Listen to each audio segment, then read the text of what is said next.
We begin our Advent season, and we're looking at the characters of the Christmas story. And so this week, we're looking and focusing on the characters of the angels in the Christmas story. And so, it's one of those things we think about angels, and I think, take this angel visit for granted as part of the Christmas story.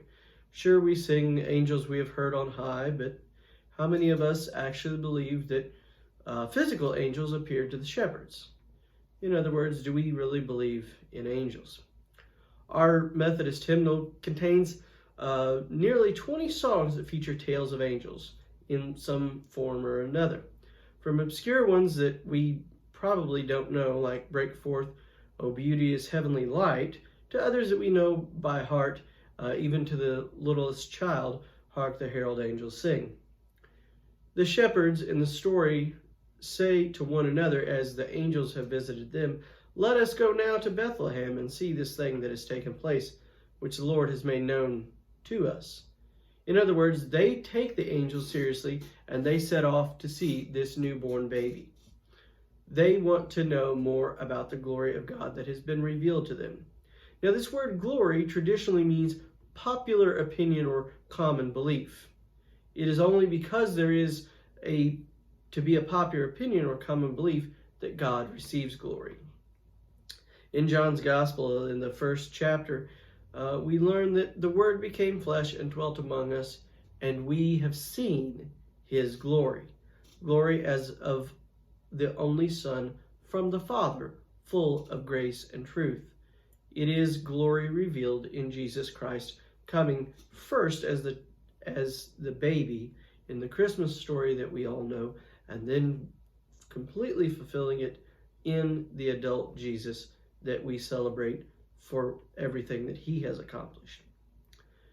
There is a promise even of this coming Messiah that we know as Jesus in the very first book of the Bible. The very first gospel of Jesus in the New Testament, the word that we use as gospel is a combination of the words good and message. Now, the word message is very often seen as the word angelion. The deliverer of a message is angelos. Angels are messengers. That is what the word means, and angels are mentioned in over half of the 66 books of the Bible. And interestingly enough, these messages are very similar in that the first phrase that the angels speak to any one human is, "Do not be afraid," or "fear not," because people seemingly are surprised by their appearance. We are to take angels seriously. The people in the biblical stories at least seem to take these angels seriously. That's why they have to be told, "Do not be afraid." A lot of us, if we're being honest with ourselves, we realize we don't take angels as seriously as we should. For many of us, we think angels is nothing more than the sweet little plaster of Paris figurine sold by Hallmark or Precious Moments. So when it comes to thinking of angels, we may be more like the Sadducees than the shepherds. The real trouble with the Sadducees, though, was that they had no angels, no message, no sense of the reality and nearness of the spiritual world, no conscience of divine guidance into ways of mercy and benevolence, no confidence in spiritual forces, no pity, no unselfishness. Of course, by defining angels that way, that we know them, we make them more poetic symbols of spiritual realities than what they really are. In the Bible, however, angels appear as real figures, beings that are considered superior to humans in power and knowledge, who serve as messengers for God or to do his bidding in other ways. The angels in the Christmas story came to bring a message to others from God.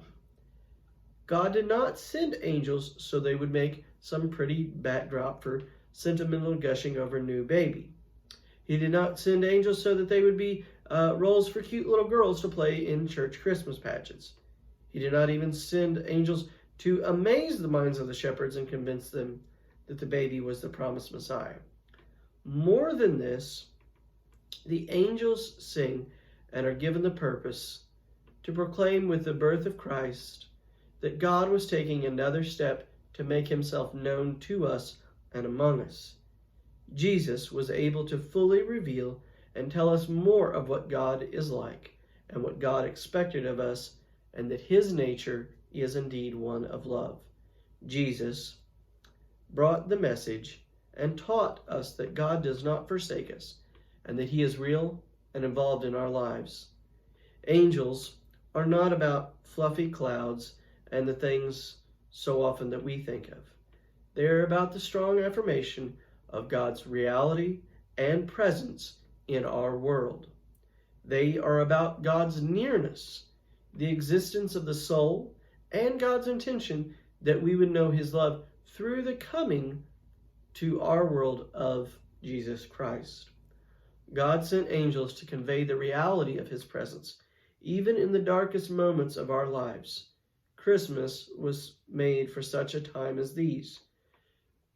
This Advent season, let Christ be born in us in new ways. Let Christ be born through us as we sing of God's salvation, to offer God's encouragement and extend God's grace to all who live bound by the fears of this life. If we choose not to sing the song of the angels, no one will.